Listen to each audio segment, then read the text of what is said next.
Class, capitalist class, ಮಾಲೀಕರು, ಇದು ಒಂದು ವರ್ಗ. ಇನ್ನೊಂದು ಕಡೆ ದೊಡ್ಡ ಸಂಖ್ಯೆಯಲ್ಲಿ ಇರತಕ್ಕಂತ ದುಡಿಯೋ ಜನ, ಕಾರ್ಮಿಕರು, ನೌಕರರು, ನೇರವಾಗಿ ಉತ್ಪಾದನೆಯಲ್ಲಿ ತೊಡಗಿರ್ತಕ್ಕಂಥವ್ರು, ಇವರ ಬಂಡವಾಳನ ವೃದ್ಧಿ ಮಾಡ್ತಕ್ಕಂಥವ್ರು. ಆಗ್ಲೇ ಹೇಳಿದ್ರಲ್ಲ ಮಂಜುನಾಥ್, ಅವರು ಬಂಡವಾಳ ಹಾಕಿರ್ತಾರೆ, ಹಾಗಾಗಿ ಅವ್ರು ಲಾಭ ತಗೊಳ್ತಾರೆ. ಬಂಡವಾಳ ಹೂಡಿ ಲಾಭ ತಗೊಳ್ಳೋದಷ್ಟೇ ಅಲ್ಲ, ಬಂಡವಾಳನೇ ಸೃಷ್ಟಿ ಮಾಡಿರೋರು ಯಾರು? ಕಾರ್ಮಿಕರು. ಇದ್ರ ಪಾಠ ಮೊಟ್ಟ ಮೊದಲ ಬಾರಿಗೆ ಕಾರ್ಲ್ ಮಾರ್ಕ್ಸ್ ತೋರಿಸ್ಕೊಟ್ಟಿದ್ದಾರೆ.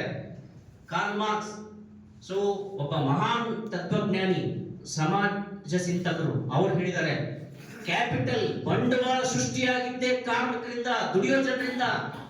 ಅವನು ಮ್ಯಾಲಿಂದ, ಆಕಾಶದಿಂದ ಅಂಬಾನಿ ಮನೆಯಲ್ಲಿ ಸಂಪತ್ತು ಸೃಷ್ಟಿ ಆಗಲಿಲ್ಲ, ಬಂಡವಾಳ ಸೃಷ್ಟಿ ಆಗಲಿಲ್ಲ. ಟಾಟಾ ಬಿರ್ಲಾ ಮನೆಯಲ್ಲಿ ಬಂಡವಾಳ ಏಕಾಏಕಿ ರಾತ್ರೋರಾತ್ರಿ ಸೃಷ್ಟಿ ಆಗಲಿಲ್ಲ. ಅವನು ಮೋಸ ಮಾಡಿದ್ರಿಂದ, ಕಾರ್ಮಿಕರ ಶ್ರಮ ಕೊಳ್ಳೆ ಹೊಡೆದಿದ್ರಿಂದ, ಕಾರ್ಮಿಕರಿಗೆ ನ್ಯಾಯವಾಗಿ ಕೊಡಬೇಕಾಗಿರೋ ಕೂಲಿ ಕೊಡದೇ ಇದ್ದಿದ್ರಿಂದ, ವೇತನ ಕೊಡದಿದ್ರಿಂದ ಅವನು ಬಂಡವಾಳ ಜಾಸ್ತಿ ಬಂಡವಾಳ ಆಯಿತು. ಮೊದಲಿಗೆ ಬಂಡವಾಳ ಬಂದದ್ದು ಹಾಗೆ, ಬಂಡವಾಳ ಕೂಡ ಯಾರ್ದೋ ಆಸ್ತಿನ ಲಪ್ತಾಯಿಸಿ ಬಂದಿದ್ದದು. ಹಾಗಾಗಿ ಈ ಬಂಡವಾಳಶಾಹಿ ವರ್ಗ ಅಂತ ಏನ್ ಕರಿತೀವಿ, ಇದು ಒಂದು ಕ್ಲಾಸ್, ಮಾಲೀಕ ವರ್ಗ. ನಮ್ಮಂತ ಒಂದು ದೇಶದಲ್ಲಿ, ಒಂದು ಪ್ರಜಾಪ್ರಭುತ್ವ ಅಂತ ಏನ್ ಕರಿತೀವಲ್ಲ, ಈ ದೇಶದಲ್ಲಿ ಕಾಯ್ದೆ ಕಾನೂನುಗಳು ಎಲ್ಲರಿಗೂ ಒಂದೇ ರೀತಿ ಇರಕ್ಕೆ ಸಾಧ್ಯನಾ? ಸರ್ಕಾರ ಹೇಳುತ್ತೆ, ಇಲ್ಲ ರೀ, ನಾವು ಎಲ್ಲಾ ಜನಗಳಿಗೂ ಬೇಕಾಗಿರ್ತಕ್ಕಂಥ ನಾವು ಕಾಯ್ದೆ ತರ್ತೀವಿ, ಎಲ್ರಿಗೂ ಒಳ್ಳೇದಾಗಬೇಕು ಅಂತ. ಪ್ರತಿ ಸಲನೂ ಬಜೆಟ್ ಮಂಡನೆ ಮಾಡ್ಬೇಕಾದ್ರೆ ಹೇಳ್ತಾರೆ ನೋಡಿ, ಬಹಳ ಚಂದ ಹೇಳ್ತಾರೆ, ಎಲ್ಲಾ ವರ್ಗದ ಜನತೆಗೂ ಒಳ್ಳೇದಾಗ್ತಕ್ಕಂಥ ಬಜೆಟ್ ತಂದಿದೀವಿ, ಈ ಬಜೆಟ್ ಅಂತೆ. ಅದು ಶುದ್ಧ ಮೋಸ.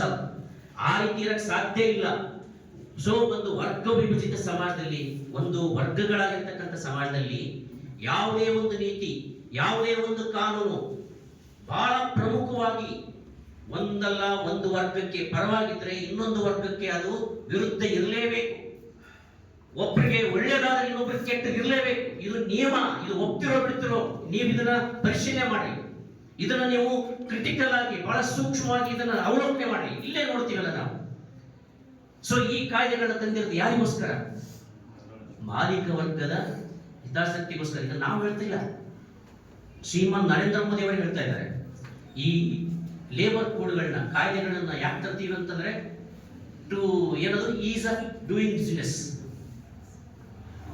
ವ್ಯಾಪಾರ ವಹಿವಾಟು ಸುಗಮ ಆಗಬೇಕು, ಸರಳ ಆಗಬೇಕು. ಆ ಕಾರಣಕ್ಕೋಸ್ಕರ ಈ ಕಾಯ್ದೆಗಳು, ಕಾನೂನು ತರ್ತೀವಿ ಅಂತ ಹೇಳ್ತಾ ಇದ್ದಾರೆ. ವ್ಯಾಪಾರ ವಹಿವಾಟು ಅಂದ್ರೆ ಯಾರು? ನಾವು ಮಾಡ್ತೀವ? ಮಾಲೀಕರು ತಾನೇ ಮಾಡೋದು, ಅಂಬಾನಿ ಅದಾನಿ ತಾನೇ ಮಾಡೋದು. ಮತ್ತೆ ಅವ್ರ ವ್ಯಾಪಾರ ವಹಿವಾಟು ಸುಗಮ ಆಗಬೇಕು ಅನ್ನೋದಕ್ಕೋಸ್ಕರ ಈ ಕಾಯ್ದೆಗಳನ್ನ ತಂದೀರಿ ಅನ್ನೋದಾದ್ರೆ, ಮತ್ತೆ ನಮ್ಗೆ ಒಳ್ಳೇದಾಗಕ್ಕೆ ಸಾಧ್ಯ? ಅವ್ರಿಗೆ ಒಳ್ಳೇದಾದ್ರೆ ನಮ್ಗೆ ಒಳ್ಳೇದಾಗಕ್ಕೆ ಸಾಧ್ಯ? ಈಗ ಇಷ್ಟೊತ್ತೆಲ್ಲ ನಾವು ಚರ್ಚೆ ಮಾಡಿದ್ವಲ್ಲ. ವಹಿವಾಟು ಮಾಡೋನು, ಮಾಲೀಕ, ಒಂದು ಬಿಸ್ನೆಸ್ ಮಾಡೋನು, ಒಂದು ಫ್ಯಾಕ್ಟರಿ, ಒಂದು ಇಂಡಸ್ಟ್ರಿ ನಡೆಸೋನು, ಅವನು ಎಲ್ಲಾ ಹಂತಗಳಲ್ಲಿ 370 ಕಂಪ್ಲೈನ್ಸಸ್ ಅಂದ್ರೆ ಇವುಗಳನ್ನ ಪಾಲನೆ ಮಾಡಬೇಕಂತ. ಪರ್ಮಿಷನ್ಗಳು, ಲೈಸೆನ್ಸ್ಗಳು, ಕಂಡೀಷನ್ಗಳು, ಇವೆಲ್ಲವುಗಳು ಒಳಪಡಬೇಕು. ಅವನು ಸರ್ಕಾರಕ್ಕೆ, ಸಂಬಂಧಪಟ್ಟ ಇಲಾಖೆಗೆ, ಸಂಬಂಧಪಟ್ಟ ಪ್ರಾಧಿಕಾರಕ್ಕೆ ಪ್ರತಿ ವರ್ಷ, ಪ್ರತಿ ತಿಂಗಳು, ಪ್ರತಿ ಒಂದು ಅವಧಿಗೆ ಅವನು ಇವೆಲ್ಲ ಕೊಡಬೇಕು. ಅಕೌಂಟಬಿಲಿಟಿ. ಇವೆಲ್ಲ ಕಂಪ್ಲೈನ್ಸಸ್ ಅಂತ ಅಂತೀವಲ್ಲ, ಅಂದ್ರೆ ಇವನು ಒಬ್ಬ ಅನುಸರಿಸಲೇಬೇಕು, ಮಾಡಲೇಬೇಕಾಗಿರ್ತಕ್ಕಂಥವು. ಈಗ ಇದನ್ನ ಮೋದಿ ಅವರು ಏನ್ ಹೇಳ್ತಾ ಇದ್ದಾರೆ ಅಂದ್ರೆ, ಇವೆಲ್ಲ ಬಹಳ ತೊಂದರೆ ಆಗ್ತಾ ಇದೆ ಅಂತ ಅವರಿಗೆ, ಕಾಂಟ್ರಾಕ್ಟರ್ಗೆ, ಮಾಲೀಕರಿಗೆ, ಇಂಡಸ್ಟ್ರಿ ನಡೆಸೋರಿಗೆ, ಅಥವಾ ಬೇರೆ ದೇಶದಿಂದ ಬಂದು ಇಲ್ಲಿ ಇನ್ವೆಸ್ಟ್ ಮಾಡಿ ಇಲ್ಲಿ ಕಂಪನಿ ತೆಗೆದು ಬಿಸ್ನೆಸ್ ಮಾಡೋರಿಗೆ ಬಹಳ ತೊಂದರೆ ಆಗುತ್ತಂತೆ. ನಮ್ಮ ದೇಶದಲ್ಲಿ ಸುಮ್ಮನೆ ಅನಾವಶ್ಯಕವಾಗಿ ಇವೆಲ್ಲ ಇದಾವೆ, ಅವ್ರಿಗೆ ತೊಂದರೆ ಆಗುತ್ತೆ. ಅದಕ್ಕೆ ಇವನ್ನೆಲ್ಲ ತೆಗೆದಾಕ್ಬೇಕು. ಅಂದ್ರೆ ಏನು? ಇವೆಲ್ಲ ತೆಗೆದಾಕ್ಬೇಕು. ಅದಕ್ಕೆ ಕಾಮ್ರೇಡ್ಸ್, ನಾವು ಅದಕ್ಕೆ ಇದನ್ನ ಸಮಗ್ರವಾಗಿ ನೋಡ್ಬೇಕು. ಬರೀ ಕಾರ್ಮಿಕರಿಗಷ್ಟೇ ಅಲ್ಲ,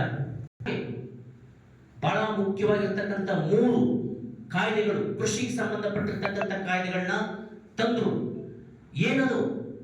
ಅದು ಇದೆ ಅಂದ್ರೆ, ಇಡೀ ನಮ್ಮ ದೇಶದ ಬಹಳ ವಿಶಾಲವಾಗಿರ್ತಕ್ಕಂಥ ಕೃಷಿ ಕ್ಷೇತ್ರ